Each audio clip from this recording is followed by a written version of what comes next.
नमस्कार. मालिकेच्या आजच्या भागामध्ये आपल्याला पाहायला मिळणार आहे की सावनीचं कारस्थान हे वाढलेलंच आहे आणि त्यामुळं मुक्ता त्याचबरोबर सागर यांना खूप मोठा तोटा सहन करायला लागणार आहे.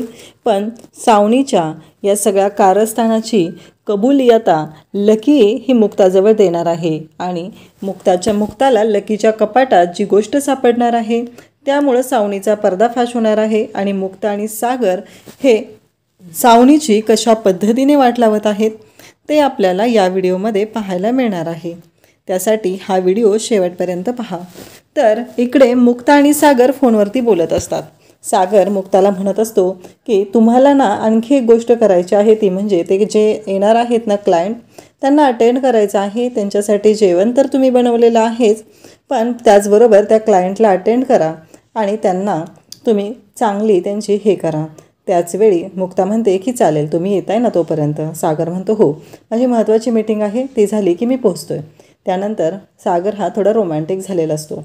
मुक्ता म्हणते आजकाल तुम्ही जास्तच रोमॅन्टिक व्हायला लागलेला आहात. तेव्हा सागरला असतो. तेव्हा मुक्ता म्हणते तुम्ही या घरी, क्लायंट येऊन गेले की मी तुम्हाला सांगते.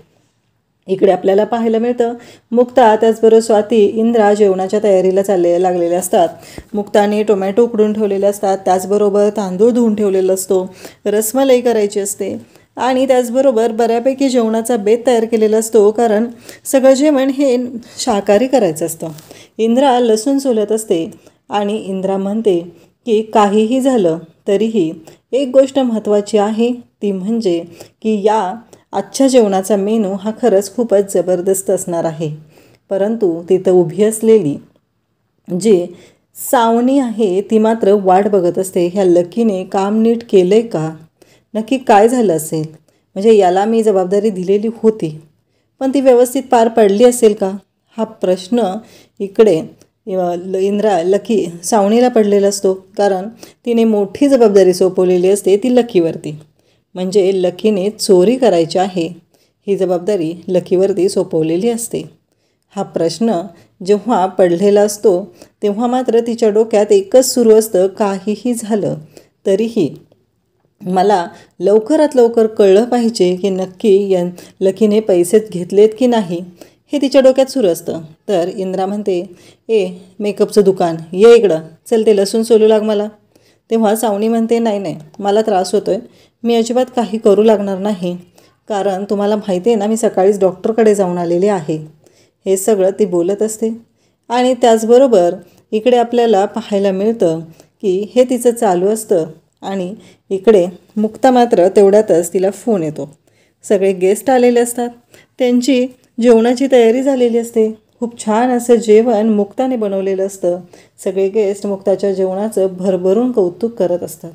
त्याचबरोबर मुक्ता त्यांना सांगते की सागर निघतच आहेत, पोचतीलच इतक्यात, त्या सिग्नलपर्यंत आलेले आहेत. तेव्हा ते म्हणतात की काही हरकत नाही, तोपर्यंत आपल्या गप्पा चालतील, काहीच प्रॉब्लेम नाही आहे. आणि मग ते गेस्ट मुक्ता त्याचबरोबर इंद्रा, स्वाती सर्वजण तिथं आहेत, त्यांच्याशी बोलत आहेत आणि हे सगळे छान गप्पा मारत बसलेत. पण इकडे सावनीच्या डोक्यात वेगळाच प्लॅन सुरू आहे. सावनीने ठरवलेला आहे त्या पद्धतीने तिने तिथं राडा घालायचा विचार केलेला आहे आणि तिचं ते सुरू आहे डोक्यात. कारण गेस्ट जेव्हा पैसे मागतील तेव्हा खरी मजा येणार आहे असं सावनीचं चाललेलं असतं. कारण काहीही झालं तरी मुक्ता आत जाणार आणि ती पैसे नाहीत म्हणून ओरडत बाहेर येणार, तेव्हा खरं नाटक सुरू होणार आहे. आणि या नाटकातील जी पात्रं आहेत ती सगळी खरी आहे, ते कुठलीही काल्पनिक नाही, त्याचा सत्याशी संबंध आहे, हे सगळं सावनी बोलत असते. तेवढ्यात इकडे पाहायला मिळतं की लकी हा त्या मूर्ख डॉक्टरकडे गेलेला असतो. कारण सावनीने त्याला सांगितलेलं असतं की जो डॉक्टर आहे ना त्याच्याकडे जा, कारण तो डॉक्टर आहे तो तुझ्यावर उपचार करेल आणि समाजातला तुझा जो मान आहे तो तुला परत मिळेल असं सांगितलेलं असतं. आणि त्यामुळं लकी त्या डॉक्टरकडे 10 लाख रुपये घेऊन गेलेला असतो आणि ते पैसे त्यांना देतो आणि डॉक्टरला विचारतो मी बरा तर होईल ना. तेव्हा मात्र डॉक्टर सांगतात की हो, नक्की तुम्ही बरे होणार आहात, काहीच प्रॉब्लेम नाही, कारण काहीही झालं तरी आपण ही गोष्ट गुपित ठेवणार आहोत. फक्त आता ऑपरेशनची तयारी करायची आहे आणि त्यासाठी 4 तास आधी तुम्ही काही खाल्लेलं नको आहे.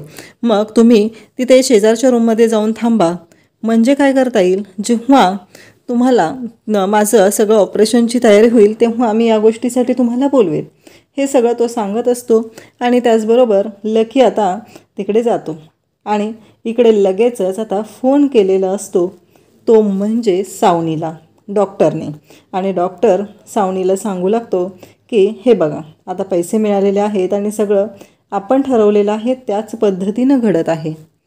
हे ऐकल्यानंतर सावनीला खूप आनंद होतो आणि सावनी म्हणते, आत्ता खरी मजा येणार आहे, कारण जे काय मी ठरवलेलं होतं सगळं त्या पद्धतीनंच घडत आहे, हे सावनीच्या डोक्यात सुरू असतं. इकडे मुक्ता, सागर सर्वजण ते गेस्ट आहेत त्यांच्याशी बोलत असतात आणि त्याचबरोबर इकडे त्यांचं छान असं बोलणं चालू असतं. सगळेजण म्हणत असतात की आजचं जेवण हे खरंच खूप छान होतं. त्याचबरोबर इंद्रा म्हणत असते की स्वीट द्यायचं आहे तुम्हाला, आणि मग ती रसमलाई दिली जाते. रसमलाई ही सगळ्यांना खूप आवडते, ते खूपच आवडीनं ती रसमलाई वगैरे खातात. त्याचबरोबर आपल्याला पाहायला मिळतं की सागर म्हणतो की हो, माझी बायको सुगरणच आहे. त्यावेळेस मुक्ता म्हणते की नाही, मी एकटीनं नाही केलेलं हे सगळं, स्वातीताई होत्या, मम्मी होत्या, आम्ही सगळ्यांनी मिळून केलेलं आहे. तेव्हा इंद्रा म्हणते की खरंच माझी सून जी आहे ना ती लाखात एक आहे, कारण ती कुठल्याच गोष्टीचं क्रेडिट स्वतःला घेत नाही, तर ते सगळं दुसऱ्यांना देत असते. आणि त्याचबरोबर सागर त्याचबरोबर गेस्ट बोलत असतात, तेव्हा ते गेस्ट सागरला म्हणत असतात की खरंच आजची मीटिंग हा खूपच छान झालेली आहे.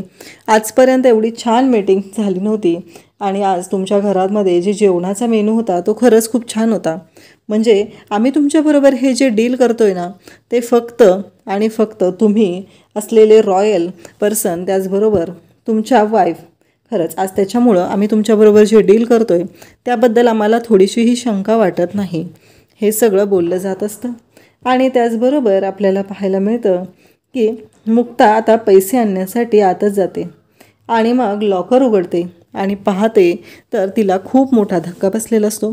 मुक्ता ओरडतच बाहेर येते आणि म्हणू लागते की सागर सागर. सागर म्हणतो काय झालं मुक्ता? त्यावेळेस मुक्ता म्हणते जरा आत येता का? सागर आत जाऊ लागतो. मुक्ता पाहते सागर आत आलेला असतो आणि सागरला मुक्ता सांगत असते. तेव्हा मात्र सागर म्हणतो काय झालं? मुक्ता म्हणते हे बघा ना, मी याच्यातच पैसे ठेवलेले होते आणि आत्ता तिथं पैसे नाही आहेत. तेव्हा सागर याला धक्का बसतो. मुक्ता म्हणते मला कळतच नाही आहे, चावी तर माझ्याकडेच होती. सागर मुक्ताचं सगळं बोलणं ऐकत आहे आणि विचार करत आहे की नक्की काय झालेलं असेल याचा. सागरलाही प्रश्न पडलेला असतो, अशी कोणती गोष्ट घडली की ज्याच्यामुळं हे असं होत आहे. आणि त्याचबरोबर मुक्ता आणि सागर आज जाऊन पाहतात. सागर मुक्ताला म्हणतो की हे कशामुळे वाटतंय तुम्हाला, नक्की काय झालं असेल? हे सगळं सागर बोलत असतो. मुक्ता म्हणत असते माझ्या लक्षात काहीच येत नाही आहे, कारण हे सगळं तर माझ्याकडे होतं, चावी माझ्याकडे होती, मी सकाळी जाताना चावी घेऊन गेलेली, मग हे असं कसं होऊ शकतं? हा प्रश्न मुक्ता सागरला विचारू लागते. तेव्हा सागर म्हणतो की तुम्ही नका टेन्शन घेऊ. मुक्ता म्हणते की मला कळत नाही आहे की माझ्याकडून अशी इतकी मोठी चूक कशी काय झाली. त्यावेळेस सागर म्हणतो काळजी करू नका, असेल आपण बघूया. मुक्ता म्हणते नाही, तुम्ही माझ्यावरती जबाबदारी दिली होती आणि ती जबाबदारी मी पूर्ण करू शकले नाही. कारण सागर तिला म्हणू लागतो की अहो मुक्ता शांत व्हा, एवढं टेन्शन नका घेऊ, तुम्हाला माहिती आहे का मीही एवढी काळजी घेतली नसती, एवढी काळजी तुम्ही घेतलेली आहे.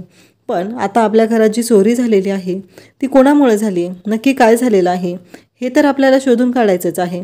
तेव्हा मुक्ता म्हणते की हो, काही झालं तरी आपल्याला हे कोणामुळे झालं, हे कोणी केलं हे तर शोधून काढायचंच आहे. तेव्हा मुक्ता सागरला सांगते की सागर, मी तुम्हाला शब्द देते, काही झालं तरी ही चोरी ज्या व्यक्तीमुळे झालेली आहे आणि त्या व्यक्तीला मी सोडणार नाही, त्या व्यक्तीला मी तुमच्या पुढे आणून हजर करणार आहे. तेव्हा सागरलाही खूप छान वाटतं, कारण मुक्ताने हे केलेलं नाही हे सागरला चांगलंच माहिती आहे. मग हे कोणी केलेलं आहे हा प्रश्न पडलेला असतो आणि हे करण्यामागं कुणी असू शकतं याबद्दलही मुक्ता आणि सागरला शंका आलेली असते. ते दोघंही टेन्शनमध्ये असतात. सागर म्हणतो ठीक आहे, आत्ता आपल्याला हा प्रसंग हँडल करणं खूप गरजेचं आहे, ती गोष्ट आपण व्यवस्थितरित्या आज हँडल करूया. आणि मग सागर म्हणतो चला. मग ते गेस्ट निघतच असतात. तेव्हा सागर त्यांना सांगतो की हे बघा, थोडंसं ना गैरसमज झालेला आहे की ते पैसे जे होते ना ते मिहीरकडे राहिलेले आहेत. मला असं वाटलेलं घरी आहेत, पण ते मिहीरकडे आहेत. तर तुम्हाला ते पैसे स्वतः आम्ही घरी आणून दिले तर चालतील ना? असं सागर बोलत असतो. तेव्हा ते म्हणतात की काहीच हरकत नाही आहे, तुम्ही नंतर देऊ शकता, त्याबद्दल काहीच डाऊट नाही. आता सागर त्याचबरोबर मुक्ता हे सगळेजण विचार करू लागलेले आहेत. गेसने निरोप घेतलेला आहे आणि ते निघालेले आहेत. आणि त्याचबरोबर सागर आणि मुक्ताला जाताना ते सांगत आहेत की तुम्ही काळजी करू नका, नंतर द्या पैसे, कारण हे डील तर फायनल केलेलं आहे. इंद्राने मात्र खूपच जबरदस्त असा प्लॅन केलेला असतो.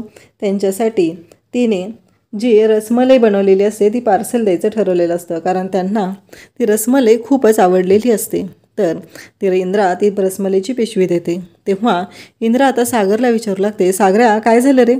मुक्ता तर टेन्शनमध्ये असते आणि सावनीला मात्र खूप आनंद झालेला असतो, कारण तिला माहिती असतं की काय झालेलं आहे. तेव्हा सागर म्हणतो की अगं मम्मी, लॉकरमध्ये ठेवलेले जे पैसे होते ना, ते पैसे गायब झालेले आहेत. इंद्रा म्हणते आपल्या घरात चोरी झाली आहे? तेव्हा सागर म्हणतो हो, कारण काहीही झालं तरी ते पैसे कुठे गेलेले आहेत ते मात्र कळत नाही. तेव्हा इंद्रा म्हणते अरे सागरा, इथं कुठंतरी असतील ना. तेव्हा सागर म्हणतो नाही, ते पैसे कपाटात ठेवलेले होते आणि मी मुक्ताच्या जवळ ते पैसे ठेवायला दिलेले होते आणि आत्ता ते पैसे मला सापडत नाही आहेत. तेव्हा स्वाती विचार करू लागते. स्वातीच्या डोक्यात येतं की नक्की काय झालेलं होतं आणि स्वाती म्हणत असते की नक्की काय प्रॉब्लेम झालेला आहे हा विचार स्वाती करत असते, कारण स्वातीने पाहिलेलं असतं की लकीला पैसे घेऊन जाताना.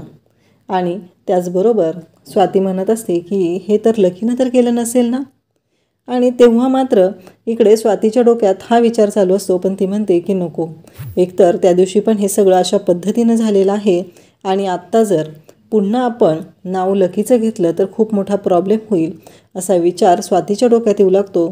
आणि स्वाती म्हणते की नाही, आत्ताच ही गोष्ट आपण सांगायला नको आहे, जर लकीने घेतले नसतील तर खूपच अवघड होईल, असा विचार आता स्वातीने केलेला असतो. आणि स्वाती म्हणत असते की बघूया. त्यावेळेस इंद्राला काळजी वाटत असते. तेव्हा सागर म्हणतो की आत्ताच्या आत्ता आपण पोलीस कंप्लेंट करूया. इंद्रा पण तीच म्हणत असते, पण मुक्ता म्हणते की सागर, पोलीस कंप्लेंट नको, आपण बघूया घरात आधी काय झालेलं आहे ते, असंच ती सागरला सांगू लागते. आणि सागरचं त्याचबरोबर मुक्ताचं लक्ष जातं ते म्हणजे सावनीकडे. तर सावनीला मात्र खूप राग येतो. सावनी म्हणते झालं, आल्या ना तुमच्या सगळ्यांच्या नजरा माझ्याकडे? नाही, तुम्ही तेच करू शकता, कारण तुम्ही फक्त माझ्यावरच नाव घेऊ शकता. या मुक्ताने जे काही केलेलं आहे ते तुम्हाला दिसत नाही. तेव्हा ती मुक्ताला सागरला म्हणत असते, हिने दिले असतील ना हिच्या आईवडिलाला, असे पण हिच्या आईवडील टूरवर गेलेले आहेत ना, मग दिले असतील त्यांना पैसे. तेव्हा सागर म्हणतो बाद झालं. तेव्हा मुक्ता पण म्हणते की एक गोष्ट लक्षात ठेवायची, मी मजा करते ती माझ्या पैशांवर करते, माझ्या जीवावर करते, माझ्या आईवडिलांचं बघते ते मी स्वतः कमवलेल्या पैशांवर बघते. आणि पहिली गोष्ट, या सगळ्याशी बोलण्याचा तुम्हाला कोणताही अधिकार नाही. या घरात राहताय ना तर तेवढंच बघायचं, नाहीतर या घराच्या बाहेर काढायलाही मला वेळ लागणार नाही. हे सगळं मुक्ता बोलत असते आणि म्हणत असते, मी वाटही बघणार नाही आहे की सागर कधी घराबाहेर काढतील. मी स्वतः तुम्हाला घराबाहेर काढू शकते, कारण या घरात मी तुम्हाला आणलेलं आहे, तर या घरातून बाहेर काढण्याचा अधिकार हे माझ्याकडे आहे. हे सगळं मुक्ता बोलत असते. तेव्हा सागरलाही खूप राग आलेला असतो आणि सागरही त्याच गोष्टीचा विचार करत असतो. इकडे मुक्ता आठवत असते नक्की काय झालेलं होतं, हे कशामुळं घडलेलं आहे, या सगळ्या गोष्टी आठवण्याचा प्रयत्न मुक्ता करत आहे. आणि मुक्ता विचार करत आहे की नक्की काय झालेलं आहे. त्याचबरोबर मुक्ता रूममध्ये येते. सावनीला चांगलीच धमकी दिलेली असते. सागरही सावनीला चांगलाच बोललेला असतो. सागरही म्हणालेला असतो की एक गोष्ट लक्षात ठेवायची, आमच्या घरात पडायचं नाही. आणि इकडे सावनी मात्र मुक्तावर आरोप करत असते. ती म्हणत असते की हिनेच पैसे घेतलेत ना. मुक्ता म्हणते एकतर पहिली गोष्ट, मला माझ्या घरात चोरी करायची गरजच नाही, हे सगळं तिनं सांगितलेलं असतं. इकडे मुक्ता मात्र सागरला हात जोडून म्हणत असते की सागर, मला माफ करा, माझ्याकडून चूक झालेली आहे, मी कसा निष्काळजीपणा करू शकले मला कळतच नाही आहे, हे सगळं असं कसं काय झालं? अहो मी तर ठेवलं होतं ना व्यवस्थित. सागर म्हणतो काळजी करू नका, आपण शोधूया पैसे, तुम्ही टेन्शन नका घेऊ, असं म्हणत सागर मुक्ताची समजूत घालत असतो. तिला सांगत असतो की तुम्ही एवढा विचार नका करू. मुक्ताचं मात्र एकच म्हणणं असतं की ते पैसे मी घरातच होते ठेवलेले, मग ते कुठं गेले? कारण आपल्या घरात दुसरं कोणीच आलं नव्हतं. उद्याच्या भागामध्ये आपल्याला पाहायला मिळतं की आपली स्वाती जी आहे ती मुक्ताकडे येते आणि मुक्ताला म्हणू लागते की मला तुला एक गोष्ट सांगायची, अगं लकी दुपारी बाहेर जाताना त्याच्याकडून पैसे पिशवीतून पडले होते, तो कसले तरी पैसे घेऊन चाललेला होता, तर मुक्ता आता लकीच्या रूममध्ये जाते. लकीच्या रूममधील कपाटामध्ये ती शोधाशोध करू लागते आणि तेव्हा मुक्ताला महत्त्वाची गोष्ट सापडते, ती म्हणजे लकीच्या रूममध्ये सागरच्या लॉकरची चावी. सागरच्या लॉकरची डुप्लिकेट चावी जेव्हा मुक्ताला सापडते तेव्हा मुक्ताला धक्का बसतो. मुक्ता लकीला म्हणते की लकी, मला खात्री, माझा विश्वास आहे तुझ्यावर, तू असं काही केलेलं नाही. तेव्हा इकडे लकी म्हणतो की वहिनी माफ कर, मला माझ्याकडून चुकलं आहे, मी तुझ्या विश्वासासाठी पात्र नाही, माझ्याकडून खूप मोठी चूक झालेली आहे, हे सगळं लकी सांगत असतो. तेव्हा मुक्ता म्हणते की शक्यच नाही लकी, तू असं करणं शक्यच नाही. तेव्हा लकी रडायला लागतो आणि मुक्ताला सांगू लागतो. खरं तर लकी मुक्ताला हे सांगण्याचा प्रयत्न करत असतो की माझ्याकडून खरंच खूप मोठी चूक झालेली आहे, मी पैसे चोरलेले आहेत, मी चोरी केली आहे. आणि त्याचबरोबर लकी मुक्ताला चोरी का केलेली आहे याचं कारणही सांगू लागतो. तेव्हा मुक्ता मात्र विचारात पडते. तर आता मुक्ता लकीला या सगळ्यातून कशी बाहेर काढणार हे आपल्याला पाहायला मिळणार आहे. अशाच अपडेटसाठी चॅनलला सबस्क्राईब करा. थँक्यू.